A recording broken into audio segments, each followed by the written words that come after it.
Bonjour à tous. Donc, bienvenue à cette conférence. On va essayer de vous présenter des solutions très pratiques pour cibler au mieux la clientèle étrangère. Alors, pour vous en parler, nous avons avec nous Béatrice Judel, qui est directrice marketing de Pierre et Vacances Conseil Immobilier, Laurent Demeure, qui est président de Coldwell Banker France, Benoît Galli de la société Greenacre et Hervé Parat Gérard Parat, ça commence mal, de List Globally. Bonjour à tous, donc Benoît Galli du portail d'annonces immobilières greenacre.com. Greenacre.com, donc des annonces immobilières à destination de la clientèle française, 50% de notre trafic, international, 50% du trafic. Et un chiffre, Greenacre, quand vous passez 100 annonces, c'est 25 contacts email qualifiés dans la boîte mail de l'agent immobilier à la fin du mois. Laurent Demeure. Bonjour, je suis Laurent Demeure, je dirige Coldwell Banker pour la France. Coldwell Banker est une entreprise d'immobilier. Nous avons été créés en 1906 à San Francisco, donc nous étions déjà la première start-up de l'immobilier. Et aujourd'hui, nous sommes présents dans 47 pays, 3000 bureaux, 85 000 personnes. En France, nous sommes là depuis 2011 et nous sommes positionnés en France sur notre division d'immobilier de prestige, ce qui nous permet d'être le 5e acteur sur le territoire français avec 22 bureaux et 250 personnes. Bonjour, je suis Béatrice Judel, directrice marketing Pierre et Vacances Conseil Immobilier, qui est la branche immobilière du groupe Pierre et Vacances Center Parcs, qui fêtera ses 50 ans en 2017 et qui a fondé son business model depuis toujours sur une activité immobilière et une activité touristique. L'ensemble des biens immobiliers de l'ensemble des résidences du groupe, donc plus de 300 en Europe, sont commercialisés en fait, et toute l'histoire commence par ça, à des investisseurs immobiliers locatifs qui achètent un bien pour développer leurs revenus pour la retraite, bénéficiant d'avantages fiscaux. Et depuis quelques années, nous avons commencé un développement international et donc de chercher des investisseurs en dehors du territoire français, dans d'autres pays comme les UK, l'Italie, l'Allemagne, la Hollande, la Belgique, et avec un développement récent en Chine également. Gérard, donc, Parat.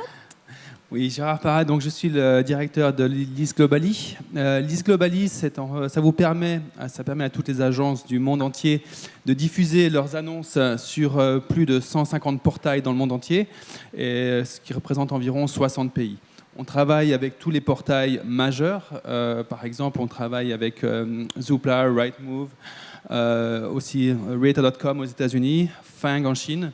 Donc on propose une diffusion maximum pour toucher tous les acheteurs étrangers, que ce soit en Europe et dans le reste du monde. Donc nous avons donc 4 professionnels, 2 qui sont des professionnels de l'immobilier et des pros qui ont mis en œuvre toutes les recettes pour bien toucher les acquéreurs internationaux. Et puis 2 professionnels qui mettent à leur disposition les outils pour s'y prendre correctement. Alors, avant d'entrer dans le vif du sujet, en quoi c'est important aujourd'hui de se positionner à l'international quand on est professionnel de l'immobilier français ? Je vais répondre à la question. Le marché de la clientèle internationale aujourd'hui des non-résidents, c'est-à-dire non-résidents qui ne résident pas sur le territoire français, est de 8% sur l'ensemble du territoire. Après, si on le ramène à certaines régions et à certaines, comme des villes comme Paris, si on monte au-dessus de 3 millions d'euros, on passe à 40% à peu près d'acquéreurs étrangers. Si on va sur des zones comme Saint-Tropez, si on va sur des zones comme Megève, Courchevel, on est à peu près dans les mêmes ratios de 40 à 60% d'acquéreurs étrangers. Plus on va monter en les prix, plus ce sont les internationaux qui vont acheter. Et ces internationaux, ils viennent d'où ? Ils viennent du monde entier.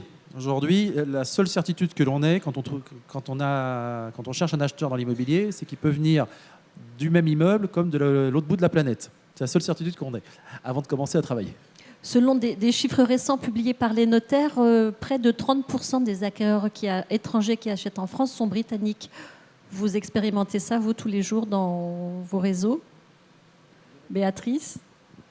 Oui, les Britanniques sont une de nos clientèles privilégiées, mais également les Italiens, Dans le groupe Pierre Vacances Center Parks, on vend de la résidence de tourisme à des investisseurs immobiliers. Donc, comme le disait Laurent, demeure le sud de la France va intéresser la clientèle immobilière internationale, mais également toutes nos résidences à la montagne intéressent, elles, de leur côté, beaucoup les anglo-saxons, par exemple. Alors concrètement, comment on s'y prend quand on veut se lancer à l'étranger ? La première chose à faire, c'est quoi ? C'est de faire traduire son site justement, en anglais ? ça, je dirais Ariane, et là je garde le micro pour enchaîner, je le repasserai après aux autres participants de la table ronde. La première erreur à faire, et on l'a appris chez nous, parce qu'on se développe à l'international depuis quelques années, donc on est nouveau dans cette démarche et c'est tout un apprentissage. La première chose, c'est de ne pas traduire son site français en anglais ou en italien, par exemple, ou en allemand, même chose. Il faut absolument, c'est notre expérience de notre côté, adapter son offre et son contenu à la clientèle du pays que l'on cible. Je vais prendre un exemple. Par exemple, la clientèle italienne, sur notre produit, connaît très peu l'investissement immobilier locatif. Donc, en termes de contenu, il faut d'abord faire une approche très pédagogique, adaptée à leur profil et à leur connaissance de notre produit. Et ensuite, tout est émotion, comme le disait Mathieu Ferreira dans la conférence précédente, mais il faut présenter nos résidences, nos produits, avec l'émotion qui correspondra, par exemple, à la clientèle italienne. Ensuite, l'offre que l'on va mettre sur nos sites, notre site italien, sera celle qui correspondra à la clientèle italienne. Donc, on va leur parler de résidences sur la Côte d'Azur, on va leur parler de produits Adagio à Paris, puisqu'Adagio est une marque aussi du groupe Pierre Vacances Center Parks, mais on va moins parler de résidences dans les Alpes qui les intéressent moins. Quand on va faire notre site en anglais, pareil, ce n'est pas une traduction du tout du site français, mais une transposition du contenu qui sera de nature à générer de l'émotion chez la clientèle anglo-saxonne ou à être efficace, puisqu'on parle aussi d'investissement immobilier locatif, pour leur donner envie de venir jusqu'à nous avec des visuels, des vidéos qui correspondent à leurs attentes. Donc tout sauf de la traduction, si bien que dans nos équipes marketing centrales, nous avons aussi intégré une native italienne qui est là, la jolie blonde au 3e rang, Elena Bonacorsi, je l'adore, et aussi une personne anglo-saxonne pour qu'elle transpose toute notre offre à la clientèle de chaque pays. C'est la première démarche que nous avons adoptée. Laurent, comment vous vous y prenez, vous ? C'est plus facile, j'imagine, de transmettre de l'émotionnel quand on vend du luxe ? Oui, parce que notre métier, c'est de vendre de l'émotion. Donc, de toute façon, c'est notre savoir-faire, c'est de vendre de l'émotion, marketer, rendre quelque chose, le sublimer afin de créer un désir. Je ne peux qu'acquiescer de tout ce que vient de dire Béatrice. Naturellement, il faut s'adapter aux cultures, il faut s'adapter aux cibles des différents pays, puisque les cultures sont différentes, donc les mots sont différents.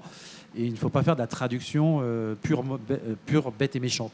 Et surtout, il faut traduire. Quand on parle de traduire, parce que dans mon métier, je vois beaucoup de choses, il faut éviter, et je le répète, c'est le Google Traduction. C'est une horreur absolue. C'est facile pourtant, c'est tentant. C'est une horreur absolue. J'ai vu un jour une annonce immobilière, c'était à la Colle-sur-Loup, et c'est devenu The Glue of the Wolf. C'était absolument extraordinaire. Il fallait trouver la commune de The Glue of the Wolf dans le 06. Alors, pour toucher des acheteurs étrangers, en fait, c'est tout simplement, c'est d'abord une stratégie et un plan. C'est un plan d'action et une stratégie. Et comment allons-nous les trouver ? C'est la question. Alors, on peut les trouver naturellement dans le monde réel et le monde virtuel. Donc, le monde virtuel, c'est le sujet qui nous intéresse aujourd'hui, mais c'est avant tout le prolongement du monde réel.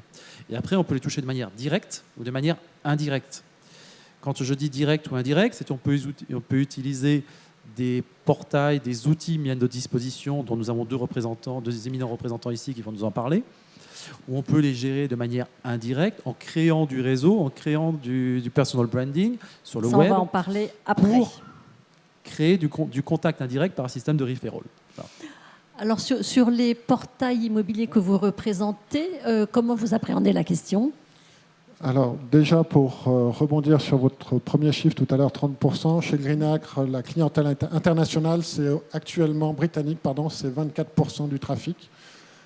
Ça a un petit peu baissé évidemment avec le Brexit qui a eu un impact, mais pas Ils ont si perdu du important que pouvoir ça. d'achat. Ouais, avec la livre a dévaluation. baissé, donc ça joue. Je dirais, nous, c'est un trafic qui est resté stable, là où le reste a continué de progresser. Et vous êtes d'accord avec... C'est les premiers acquéreurs étrangers, ça vous Ce remettez sont pas les en premiers. question. Voilà. Après, on va retrouver les Belges, mais en tout premier, ce sont les Britanniques. Voilà. Pourquoi s'adresser à la clientèle internationale? Tout simplement, puisque je discutais tout à l'heure avec M. Fourcade de l'agence Abafim, dans le 65, quand il a démarré chez nous, c'était il y a 12 ans, il faisait 86%, me disait-il, de son chiffre d'affaires avec de la C'est clientèle où le internationale. 65? C'est Tarbes. Tarbes, donc on est dans les Pyrénées. Donc dans des endroits qui peuvent être un peu reculés, la clientèle internationale, pour des agents immobiliers, c'est une clientèle en plus qui vient s'additionner à la clientèle locale. Donc ça permet d'aller chercher des clients en plus, tout simplement. Donc ça, c'est la première chose. Après, comment aller les chercher? Donc ça, chez Greenax, c'est nous, notre métier, d'aider des professionnels à développer une visibilité et à avoir des retours. Donc là, nous, on apporte 15 millions de pages vues par mois. Et voilà, il y a 2 ans notamment, on a eu le réseau Coldwell Banker qui est venu nous voir en nous disant on a fait une petite étude chez nos adhérents et on a Immobilière Internationale AG Monza qui fait plus de 50% de son chiffre d'affaires à l'international. Ils sont clients chez vous. Et suite à ça, on a fait un travail avec le national pour être présent de manière un peu plus large. Mais comment aller les chercher? Nous, on traduit. Alors, à l'opposé, mais ça va être un peu différent puisque nous, on a des stratégies de référencement. Donc, la traduction, c'est important. Donc, c'est 20 traducteurs derrière qui traduisent en 17 langues. Puisque un portail d'annonces immobilières, que ce soit en France, que ce soit à l'étranger, on essaie de faire beau. On a une nouvelle version, mais c'est quand même des choses qui sont assez semblables. Et il n'y a pas beaucoup de différence entre les portails en termes de fonctionnalité. Quand on va dans les conférences internationales et qu'on regarde les confrères, il n'y a rien qui ressemble plus à une annonce immobilière qu'une autre annonce immobilière. Et concrètement, qu'est-ce que vous offrez aux agents immobiliers, à vos clients? Aux agences immobilières, ce qu'on leur apporte, c'est des contacts, donc des boîtes mail qui se remplissent de contacts qualifiés. Et nous, notre métier, c'est de faire venir des acheteurs dans leurs agences. Voilà, tout simplement. Donc, quelque part, moi, j'ai démarré il y a 12 ans avec une question qui est on est en mesure de vous apporter des acheteurs étrangers. Est-ce que vous souhaitez travailler avec nous? Donc, c'est votre site qui est décliné dans plusieurs pays. Voilà, le site pays. est décliné en 17 langues. On est présent dans 12 pays différents. Et nous, on travaille sur du travail de référencement en propre. C'est-à-dire qu'on fait venir du monde sur notre site avec notre marque et du coup, une offre qui est unifiée. Puis je pense que Gérard va enchaîner, où là, il y a une autre approche qui est d'aller chercher du trafic d'une autre manière. Alors justement, Gérard, quelle est votre approche? D'accord. Alors tout d'abord, je vais juste aussi rebondir sur ce chiffre avec les acheteurs anglais. Effectivement, on voit que le marché international a une dynamique, dans le sens qu'aujourd'hui, le fait du Brexit, les acheteurs anglais diminuent. On a pu remarquer des phénomènes similaires avec notamment les acheteurs russes aussi, là, quand le rouble s'était effondré. Donc si vous voulez, pour nous, ce qui est très important, c'est d'avoir une clientèle diversifiée. C'est pour ça qu'aujourd'hui, on travaille dans plus de 60 pays. Et notre stratégie, qui est différente par rapport à celle-ci de Greenacres, c'est de se dire on ne va pas développer nos propres sites dans 60 pays, parce que vous voyez là en termes d'investissement et aujourd'hui de concurrencer dans le monde entier, ce serait quasiment une tâche très très très coûteuse. Donc nous, on a pris une autre option qui consiste en fait à travailler avec les portails leaders de chaque pays. Je vous donne un exemple. Par exemple, aujourd'hui, les acheteurs américains sont en forte augmentation sur Paris. Nous, aujourd'hui, on travaille avec le 3e portail aux États-Unis, qui est Realtor.com, et les annonces des agences françaises sont diffusées sur le portail leader, qui a, je crois, 20 millions de visites par mois. Donc, si vous voulez, nous, on va travailler avec Realtor.com aux États-Unis, on va travailler avec Fang en Chine, on va travailler avec le portail leader aussi en Australie, mais aussi tous les portails européens, que ce soit Zoopla, Rightmove et bien d'autres encore en Europe. Donc si vous voulez, notre stratégie, c'est vraiment de toucher 100% des acheteurs étrangers, non pas sur notre propre site, comme le fait Greenacres, mais sur 100 à 150 portails étrangers, la plupart étant tous des leaders dans leur pays. Et combien ça coûte de passer par vos portails? Alors, si on ramène le prix pour 20 annonces, pour environ 100 portails, c'est environ 60 €, 80 €, je dirais, pour avoir la version un peu plus premium. 60 €, c'est le prix spécial Rent? Spécial pour Rent, exactement, avec le discount. Et aussi, C'est l'offre rent. Voilà, donc si vous voulez avoir plus d'informations, Eric aussi qui vous renseignera. Mais donc l'optique, c'est de se dire, si on regarde le prix par annonce, par portail, il est quasiment minime, puisque pour 20 annonces, on est à moins d'1 euro par portail. Benoît Galli, chez vous, combien ça coûte? Alors nous, on va avoir un prix par annonce qui va être, on va dire, plus élevé que chez List Globally, puisqu'on va travailler chaque annonce sur son référencement. Donc on parlait tout à l'heure d'investissements qui sont ce qu'on fait nous pour être présent dans les différentes langues. On va avoir un panier moyen pour une agence aux alentours de 200 euros. Donc c'est le prix d'une parution en moyenne sur Greenacre, sachant que ça démarre à 50 euros et ça peut monter jusqu'à 5 ou 6 000 euros pour les très gros clients. Quel est le profil de professionnels que vous visez? Est-ce que c'est plutôt des gens comme Laurent Demeure ou Béatrice Judel, des entreprises d'une certaine taille? Ça peut être un petit cabinet indépendant. Et si oui, dans quelle région? Pour quel type de biens?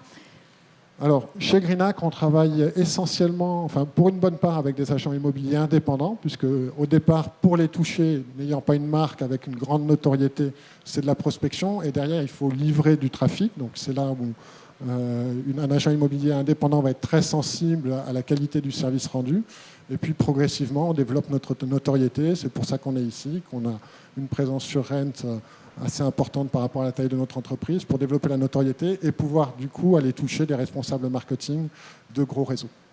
Gérard Parat. Nous, de notre côté, historiquement, on a travaillé effectivement avec les agences qui traitaient dans le luxe. On a vu les 40% d'acheteurs étrangers à partir d'un certain montant. On voit plutôt une tendance maintenant justement à diminuer parce qu'on a de plus en plus d'acheteurs étrangers qui vont rechercher des appartements, notamment pour leurs enfants qui souhaitent faire des études dans des grandes villes. Et on a vu que le prix moyen peut descendre jusqu'à 400 000 euros suivant les pays qu'on va rechercher. Notamment, on a vu le cas en Australie qui a eu des règles qui ont changé par rapport au financement des biens pour les étrangers et du coup, le prix moyen a dramatiquement chuté. Donc en France, on est aux alentours des 600 000 à 700 000 euros. Donc on est quand même dans un portefeuille qui touche, je dirais, toutes les agences immobilières. Juste pour rebondir quand même sur la question que vous posiez, qui est celle du prix, je voudrais rebondir dessus de manière un peu ironique. La question du prix, c'est aussi quel service derrière, au sens où on voit qu'il y a beaucoup de portails qui se lancent, et on pourrait faire une conférence entière là-dessus. C'est un vrai sujet dans notre secteur, c'est-à-dire que nos clients nous demandent du prix, parlent de prix à l'annonce, mais ce qui les intéresse, que ce soit chez List Globally, chez nous ou chez n'importe quel concurrent, c'est quel retour. Et donc, on a des concurrents qui sont, j'ai vu dans Imo Matin la semaine dernière, à 20 euros par mois. Très bien, c'est un prix, mais quels sont les retours derrière? Comment on mesure ce retour? Laurent. Les retours, je dirais, c'est simplement, il faut, de manière basique, c'est savoir le nombre d'appels, le nombre d'emails générés, le nombre de leads, concrètement, qu'on divise après par le coût de l'outil ou du support qu'on utilise, et le taux de rentabilité, de conversion de ces leads en vente. Vous êtes client, vous, de ce type de portail? Oui, tout à fait. On a travaillé avec Greenacre. On travaille avec... Enfin, on a des stratégies web qui sont différentes selon chacun des bureaux, puisque chaque bureau a une autonomie de gestion chez nous. Et ce qui est important, et ce que je rebondis sur ce que dit Gérard, c'est qu'il ne faut pas oublier que quelqu'un qui achète à l'étranger investit en général dans une unité entre 500 000 et 1 million de sa monnaie. C'est-à-dire qu'un Anglais, ça va être entre 500 000 et 1 million de pounds. Un Américain entre 500 000 et 1 million de dollars, et ainsi de suite. Donc c'est l'investissement moyen qu'on fait à l'étranger, en général indépendamment. Et nous, on a fait des études là-dessus, notre plateforme britannique. On avait des clients à Londres qui étaient dans les 3 millions, qui possédaient des propriétés de 3 à 5 millions. Donc on s'est dit, on va leur offrir à l'étranger des propriétés du même montant. Et au début, on s'est complètement planté. En fait, il faut leur proposer des propriétés entre 500 000 et 1 million. Parce que on est tous, finalement, personne ne va remettre le même niveau d'argent dans sa résidence principale que pour un investissement à l'étranger. Voilà. Ça, c'est la première chose. Et pour ce que je dis, donc, nous avons des stratégies avec des partenaires, plus nos stratégies individuelles sur le web, dont on reparlera tout à l'heure. On va en reparler tout à l'heure. Béatrice, il y a un montant comme ça, il y a un seuil psychologique lié au pays, comme vient d'expliquer. En fait, déjà, de notre côté, on vend de l'investissement immobilier locatif, donc ce n'est pas de l'habitat principal. et on commercialise des biens immobiliers sur différentes marques, donc Adagio qui fait partie du groupe, Pierre et Vacances Premium, Center Parcs, Village Nature Paris, et notre offre est extrêmement large en termes de prix. Ensuite, nous vendons 2 types de biens immobiliers avec des stratégies de commercialisation digitale qui sont en train de se différencier. La résidence qui va sortir de terre, comme à Village Nature Paris, donc là on vend du neuf, ou une superbe résidence qu'on est en train, haut de gamme, 5 étoiles, qu'on est en train de commercialiser à Méribel. Donc là, on est sur des valeurs d'acquisition qui vont de 400 000 euros à 1 million d'euros, par exemple, sur Méribel, qui est un produit qui va fortement intéresser la clientèle anglo-saxonne. Sur des biens de cette nature, on ne commercialise pas avec une petite annonce. C'est pas possible. Il faut d'abord attirer l'investisseur, le client, en l'immergeant dans le contexte, dans l'univers de notre résidence. Et ce contexte, ça va être du wording, ça va être de la vidéo 3D, ça va être des visites virtuelles d'appartements. Et ça, c'est notre site internet en propre. Et là, notre stratégie est de travailler avec des agences locales dans les pays ciblés. Donc nous, notre objectif, ce n'est pas de travailler avec 17 pays. Encore une fois, c'est l'Europe, UK, IT, Allemagne, Hollande. Donc c'est très ciblé. Et dans chaque pays, on travaille avec des agences locales pour optimiser notre référencement naturel, maximiser notre référencement payant pour attirer du trafic sur nos sites. Deuxième type de marché, nos anciennes résidences existantes sur lesquelles nous avons des propriétaires qui ont investi depuis des années, ils veulent revendre leurs biens. Que ce soit des Anglais, des Français, des Italiens. Et là, effectivement, on va développer une promotion par des petites annonces diffusées sur des sites Internet locaux, UK, italiens. Et ça, c'est une deuxième stratégie qu'on est en train de mettre en place pour renforcer nos sites Internet natifs UK, italiens. En Oui. complément, pour répondre à votre question, il n'y a pas une clientèle internationale, c'est-à-dire que c'est un marché qui est très fragmenté, très fragmenté. Effectivement, quand on va travailler avec des biens comme ceux de Coldwell Banker, à 500 000 euros, on a un petit budget. Quand vous avez le catalogue Coldwell Banker entre les mains, ça fait rêver. Et en même temps, la clientèle britannique sur Greenacre, c'est un panier moyen à 250 000 euros. Donc à 250 000 euros, on va toucher la clientèle britannique.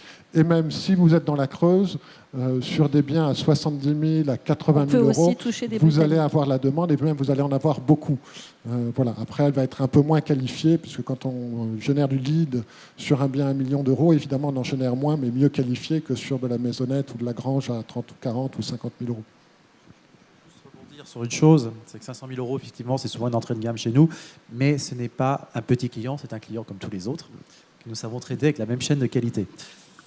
Et ça, c'est important. Alors, Dites-nous, Laurent, comment vous intégrez les réseaux sociaux dans vos stratégies digitales sur cette niche d'acquéreurs étrangers ? Alors, l'utilisation des réseaux sociaux est utilisée pour nous de manière à capter soit directement, soit indirectement des acquéreurs pour venir compléter tout le travail qui est fait avec les portails dont on a parlé, qu'on vient de parler. Il est important aujourd'hui, pour un agent immobilier, de travailler son personal branding, puisqu'il doit devenir un référent, il doit se faire connaître à l'étranger, il doit créer des connexions avec d'autres agents immobiliers ailleurs dans le monde, qui eux sont en contact avec ses acheteurs. J'étais hier dans un rendez-vous avec une cliente américaine qui m'était envoyée par une de mes consultantes d'Aspen, Colorado. Et elle avait rencontré des agents immobiliers sur le territoire français, mais finalement, elle préfère passer par nous parce qu'on a une capacité d'intervention au niveau mondial. Et ce contact, il est uniquement digital ou pas alors ? Là, c'est un contact qui n'est pas digital, mais ce même type de contact, on peut le retranscrire du point de vue digital. J'ai aujourd'hui des connexions avec des réseaux compétiteurs, des entreprises qui sont des compétiteurs pour nous, et clairement sur le territoire US, qui ne sont pas implantés en France, et qui viennent à moi pour nous confier leurs clients grâce à l'utilisation qu'on fait des réseaux sociaux. Comme sur les réseaux sociaux, ils sont habitués à être connectés à nous, ils sont habitués à voir notre communication, nos savoir-faire et notre track record. Quand un de leurs clients leur dit « je veux acheter en France », ils nous l'envoient directement. Et je dirais même qu'un de nos plus grands compétiteurs qui est présent en France, en fait, leurs bureaux étrangers nous envoient à nous leurs clients, car notre stratégie sur les réseaux sociaux est beaucoup plus efficace. Alors, c'est quoi votre stratégie ? Quel conseil vous donnez à une agence immobilière qui veut se faire montrer, qui veut se faire voir sur les réseaux sociaux? La plupart des agents immobiliers qui communiquent sur les réseaux sociaux ont toujours tendance à vouloir communiquer sur leurs produits, vouloir mettre à des annonces. Or, ce n'est pas du tout la même stratégie. Ils ont des très bons portails comme Greenac où ils peuvent utiliser List Globally pour montrer leurs biens. Ce n'est pas du tout ça. Il faut montrer son savoir-faire, il faut montrer qu'on est un acteur local, il faut faire un peu d'office de tourisme, ça fait partie du métier, et il faut se connecter aux autres. Il faut se connecter aux autres jusque... Si demain je vous demande si j'ai mal au dos et je vous demande un ostéopathe, vous allez me dire bah tiens j'en connais un vous allez me recommander quelqu'un que vous connaissez. Et ben c'est la même chose avec les réseaux sociaux. Il faut recommander quelqu'un qu'on connaît. Et le fait d'avoir créé du lien, créé du contact, d'avoir créé du personal branding, d'avoir travaillé son image de professionnel qui maîtrise aussi l'anglais, ça c'est important. C'est pour communiquer qu'en français ça marche pas. Donc il faut communiquer sur les réseaux sociaux principalement en anglais, qui est la langue universelle, et voir ce qu'on fait, montrer sa ville, montrer sa région. Et les liens se créent, et d'autres agents immobiliers vous contactent et vous donnent des choses à vendre. Ou à acheter, pardon. Juste pour rebondir sur la partie des vendeurs, effectivement, on remarque que notre produit, donc c'est pour les acheteurs étrangers, mais on voit aussi que les agences l'utilisent aussi comme un outil de marketing vis-à-vis des vendeurs. Oui, parce qu'on a beaucoup parlé des acquéreurs, mais j'imagine que c'est un argument à mettre en avant pour capter des mandats. Exactement, donc c'est un élément de différenciation. Donc effectivement, à travers notre plateforme, notre but, c'est un petit peu d'éduquer les acheteurs étrangers à parler aux vendeurs en leur expliquant que leurs annonces vont être publiées sur les portails locaux, que ce soit Sologer, Explorimo ou d'autres, mais aussi elles ont la capacité, l'agence, de pouvoir, et c'est leur moyen de se différencier, publier sur un réseau international. Parce qu'évidemment, les grandes marques, les grandes franchises telles que Coldwell Banker ont cette capacité-là, mais pour les agences de plus petite taille, effectivement, c'est difficile de pouvoir expliquer comment est-ce qu'elles vont, elles, toucher ce réseau international. Donc, avec notre outil, on leur apprend justement déjà à connaître le réseau. Par exemple, quand elles vont parler d'un réseau international, connaître les portails étrangers, parce que généralement, elles ne connaissent pas qui est le portail leader en Belgique, en Suisse ou dans d'autres pays européens ou mondiaux.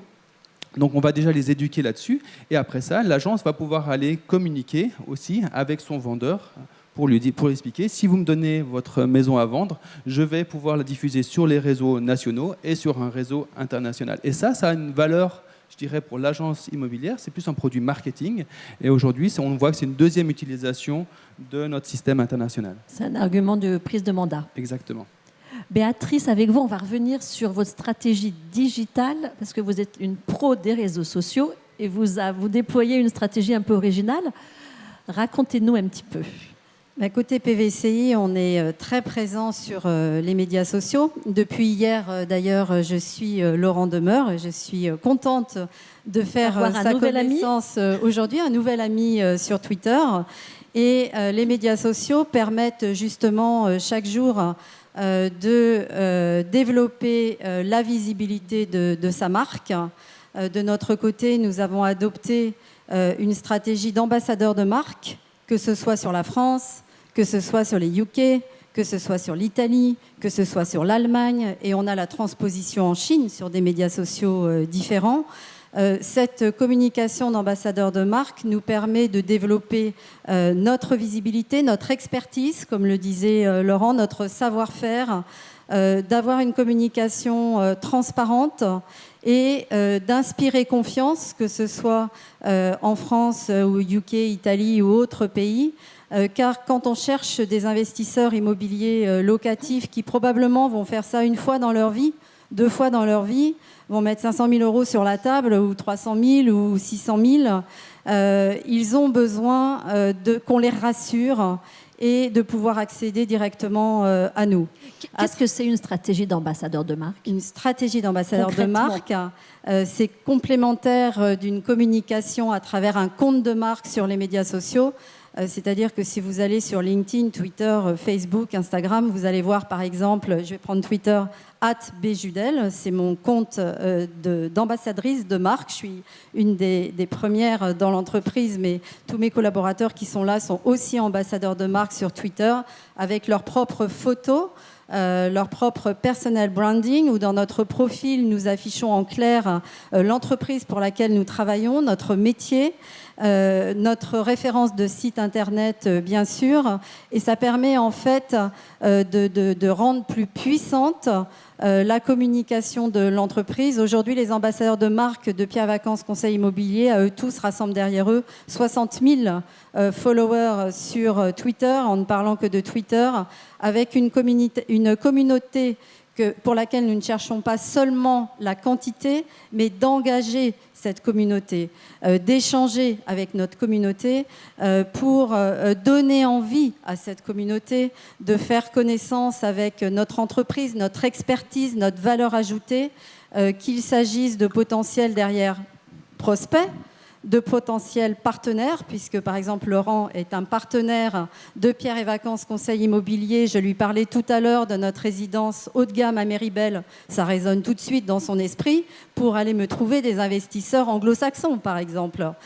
Donc tout ce networking, tout ce personnel branding va nous aider à entrer en contact, à développer ces potentiels soit de partners, soit d'investisseurs, et de drainer aussi du trafic sur nos sites pour peut-être gagner des leads derrière. C'est en effet une stratégie qui nous apporte plein de leviers. Nous cherchons aussi des influenceurs, à développer des influenceurs, à rechercher des blogueurs, des journalistes dans chaque pays. Elena Bonacorsi, notre spécialiste italienne, qui a une communauté d'environ 3000 followers sur Twitter. Elle ne m'en voudra pas, j'imagine, si j'en oublie quelques-uns. Dans sa communauté, il y a énormément de journalistes italiens, de blogueurs italiens. Elle développe des articles avec eux pour relayer la communication autour de notre marque et de notre expertise. Donc c'est totalement complémentaire à notre stratégie digitale. Ça fait partie pour nous de l'omnicanal, et avec le client, le prospect, l'interlocuteur extérieur qui est au centre de notre stratégie digitale, quel que soit le pays sur lequel nous cherchons des investisseurs. Et quels sont les réseaux sociaux à privilégier? Parce que quand on démarre, qu'on se lance à l'étranger, est-ce qu'on on démarre sur Twitter, sur LinkedIn, sur Instagram? En fait, d'abord, la préconisation que je ferais, bon, nous on est des petites équipes, c'est de ne pas s'éparpiller partout, parce que ça prend du temps. Ambassadeur de marque, on n'a pas un job de community manager. Mon job, c'est pas community manager. Pourtant, je suis présente tous les jours, ça fait partie de mon job. Donc, il est mieux de se concentrer sur des médias sociaux adaptés à chaque pays. Notre choix, nous, en termes de communication, c'est LinkedIn et Twitter. Par exemple, sur les UK, Italie, France. Mais si on va en Allemagne, on ne va pas choisir LinkedIn, on va choisir Xing, par exemple, qui chez eux est important. Et nous avons choisi les médias sociaux sur lesquels les CSP+, sont présents, puisque notre cible d'investisseurs, ce sont les CSP+. Laurent Demeure. Oui, alors, moi je vais pondérer en disant qu'on doit être sur Facebook parce que c'est le plus généraliste.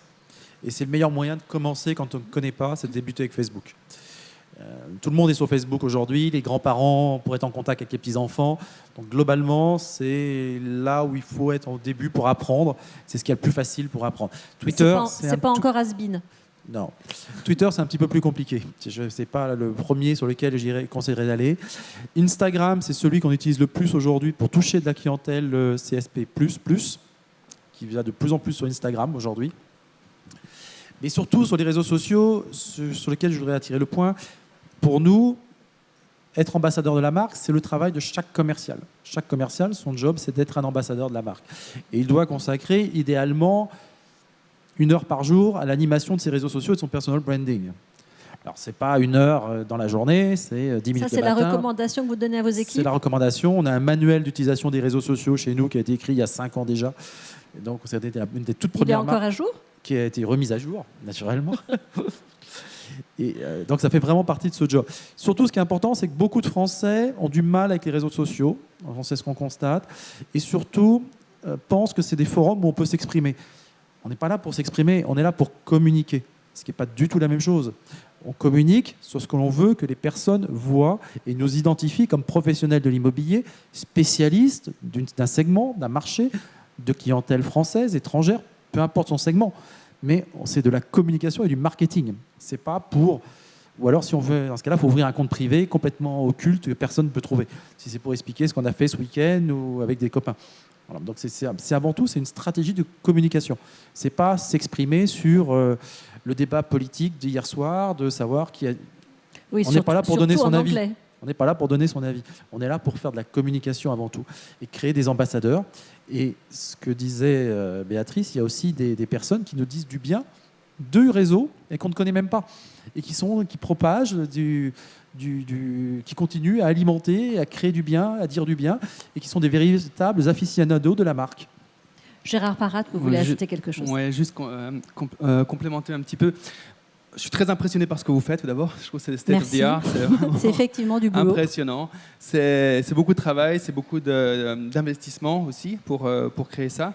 Ce qu'on remarque, c'est que les agences, comme le disait Benoît tout à l'heure, elles ont peut-être pas tout à fait... Enfin, elles ont commencé une démarche qui est déjà de travailler avec l'acheteur local, donc l'acheteur national. Et après, elles s'intéressent à l'acheteur international. Et on remarque que c'est une démarche qui se fait dans le temps. Et en général, qu'est-ce qu'elles vont faire avant de faire des investissements comme vous le faites, qui est peut-être à terme ce qu'il faudra arriver si on veut vraiment avoir une stratégie à l'international. On remarque qu'elles ont la possibilité de travailler peut-être avec Greenacre ou avec Lease Globally pour démarrer. C'est un investissement. En termes d'investissement, on va parler de quelques 100 euros pour Greenacre, environ un peu moins pour Lease Globally. Et grâce à cette étape-là, vous avez commencé à travailler avec l'international. Vous allez commencer à recevoir des leads. Et là, vous allez vous intéresser en disant « Ah, finalement, il y a un marché et je souhaite pouvoir aller plus loin ». Et c'est vrai qu'à terme, de faire ces investissements, je pense que c'est quelque chose qui peut être extrêmement bénéfique pour les agences immobilières, de réaliser qu'il y a une clientèle internationale et de pouvoir, après ça, avec le temps, et mettre les investissements nécessaires. Je dirais, Lease Globally, Greenacre, on est plutôt en amont, et après ça, les stratégies réseaux sociaux viennent par la suite. Oui, je vois que le temps file, il nous reste 7 minutes. Juste pour compléter, Ariane, ce que vous venez de dire, vous avez tout à fait raison, l'un n'oppose pas l'autre. C'est compliqué d'acquérir des investisseurs en France déjà, au UK, en Italie, en Allemagne, etc. Et pour moi, les social media font partie de l'omnicanal. Nous avons nos sites internet, nous avons de la publication d'annonces sur les portails, le social media, notre marketing direct, et ce sont toutes les communications sur l'ensemble de ces canaux qui vont nous permettre, grâce à des points de contact multiples, de finalement avoir un potentiel prospect qui va venir vers nous pour acquérir le bien. Donc, ces social media s'intègrent dans l'ensemble de la communication. Ce qui est important, comme disait Laurent, c'est que toutes les communications soient complètement cohérentes, qu'elles viennent des salariés ou qu'elles viennent de n'importe quel canal. Donc, tout ça, c'est de la formation, c'est du temps, c'est de l'investissement. Alors, j'aimerais passer la parole à la salle si vous avez des questions. Juste 30 pendant secondes que Laurent... 30 secondes juste pour dire que c'est bien, effectivement, les deux stratégies sont complémentaires. Il faut aussi avoir les moyens aussi de répondre à la clientèle étrangère une fois qu'on a le lead. Oui, parce que les Français ne parlent pas très bien anglais quand même. Il faut répondre dans la langue. Alors, idéalement, au minimum l'anglais, mais il faut être capable de répondre aussi en russe, en indien, en hindi, s'il le faut, idéalement. Mais, donc, il faut avoir aussi un CRM qui puisse envoyer des informations aux clients dans différentes langues.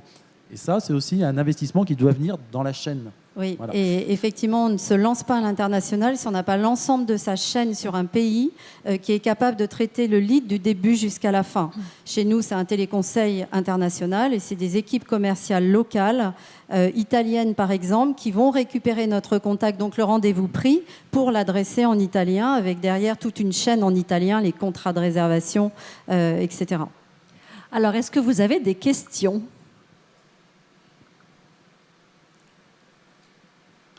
Il n'y a pas de première question qui émerge. Il n'y a pas de questions. Hein. Soit on a été très clair, ah, vous avez soit ils sont très très timides. clair. Ou alors ils vont nous interroger directement sur Twitter. On répondra avec plaisir. J'aimerais bien faire un petit tour de table pour terminer et vous demander à chacun s'il y avait un conseil à mettre en avant et une erreur à éviter. Alors justement, je pense que la difficulté pour l'agent immobilier, c'est le foisonnement. Et donc, si j'ai un conseil à donner, c'est pour ne pas se perdre, il faut des stratégies au niveau national, au niveau des têtes de réseau, au niveau des marques, il faut aussi des stratégies locales. Et donc, il faut se faire accompagner. Et on est dans un monde où ça bouge beaucoup, il y a beaucoup d'innovations. Je vous invite tous à aller regarder ce que fait Ricoh sur son stand en termes de vidéo 360. Nous, on est le premier portail à s'être intégré avec eux, mais ce sont des choses bluffantes. Donc, il y a beaucoup de nouveautés dans notre secteur. Et le danger pour un agent immobilier, c'est de vouloir tout faire et de se perdre en cours de route. Voilà, donc il vaut mieux s'appuyer sur des sachants. Il faut trouver les bons réseaux pour être bien appuyé en interne, trouver les bons partenaires en externe et pas chercher à tout faire non plus. Laurent Demeure. Oui, effectivement, tout ça, en fait, c'est une synthèse qu'il faut établir. Stratégie court terme, moyen terme, acquisition directe, indirecte de leads. Donc, ce sont des véritables stratégies qu'on met en place.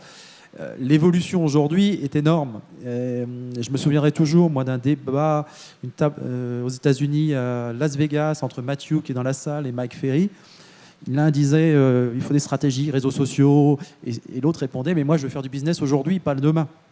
Et aujourd'hui, on fait du business aujourd'hui avec les réseaux sociaux, aujourd'hui en allant chercher des acteurs à l'étranger. Donc tout ça sont des stratégies On se lance. sur lesquelles on ne peut pas passer aujourd'hui, mais il ne faut pas croire que ça va être facile. Il faut simplement penser, trouver les bons partenaires et ensuite développer un plan. Béatrice? Oui, il est important de ne pas se lancer, je pense, sur tous les pays en même temps, parce qu'on évite non-héroïste et ce n'est pas l'objectif que nous donnent nos directions générales. Donc je Ça pense fait sourire votre voisin de gauche. cibler, ben oui, parce qu'on est tous dans les mêmes problématiques. Donc il y a les pays par pays. Surtout, le conseil que je pourrais donner, vu l'expérience qu'on a eue, c'est ce que j'ai dit au début, travailler avec des équipes natives, des agences locales. Eux sont les sachants de la culture du pays, de la façon dont le digital réagit dans chaque pays, quels sont les canaux les plus adaptés, le wording, la mise en avant d'une marque, etc. Et ceci permet de gagner du temps en développant la présence sur tous les canaux du digital progressivement et step by step, en mesurant l'efficacité de chacun de ces investissements progressivement. Gérard Parade. Oui, je rebondis effectivement. Je crois que les agences ne seraient pas... serait quand même très intéressé à recevoir un Américain qui viendrait pour un bien à 600 000 euros sur Paris. Je pense que tout le monde serait d'accord qu'on lui ouvrirait quand même les bras pour l'accueillir et lui faire des visites. Donc je crois qu'aujourd'hui, c'est difficile de dire on ne va pas aux États-Unis, on fait qu'un seul pays. Notre stratégie, c'est vraiment de travailler avec l'international et tous les pays dans le monde. Aujourd'hui, comme recommandation, je pense que c'est de tester. C'est pas très coûteux, on parle de montant de moins de 100 euros. On a d'ailleurs une offre spéciale Rennes sur le site d'Isglobally pour tester. Faites votre expérience et à ce moment-là, vous pouvez voir si effectivement l'international vous apporte quelque chose et après ça, dans une deuxième étape, continuez effectivement les investissements si vous voyez qu'il y a un potentiel pour votre agence. Pour compléter ce que vous dites, nous en tant qu'annonceurs qui vendons le bien immobilier pour de vrai jusqu'au bout, puisque c'est nous qui avons le bien immobilier, je pense que ce qui est vraiment essentiel au-delà de travailler avec des natifs, comme le disait Laurent tout à l'heure, c'est que toute sa chaîne de valeur par rapport au client fonctionne. Parce que si je reçois l'américain, mais que derrière, je ne suis pas capable de signer le contrat de réservation et d'avoir tous les éléments qui vont amener à l'acquisition, je vais être déceptif pour lui. Donc, on préfère de notre côté développer notre implantation pays par pays quand on est sûr que sur toute notre chaîne, de l'acquisition digitale au téléconseil, aux vendeurs, aux notaires, etc., etc., le financement des biens immobiliers aussi pour les étrangers, quelque chose de complexe. On veut d'abord valider que tout le process fonctionne avant de se lancer en communication. Benoît Galli. Oui, juste la petite page de pub du coup, mais exactement comme dit Gérard, il faut tester et c'est pour ça qu'on vous propose un mois gratuit sur Greenacre. Donc venez tester. Moi, j'ai pas d'adhésion gratuite, je suis désolé, pas de promotion. Mais on prend les CV de ceux qui veulent nous rejoindre. Bon, et puis moi, je représente un magazine qui est gratuit, qui s'appelle le Journal de l'Agence. Et donc, si voilà, vous pouvez passer nous voir sur le stand et repartir avec le dernier numéro, si vous le souhaitez. En tout cas, merci à tous. J'espère que vous y voyez très clair et beaucoup plus clair que quand vous êtes entrés dans cette salle. Merci.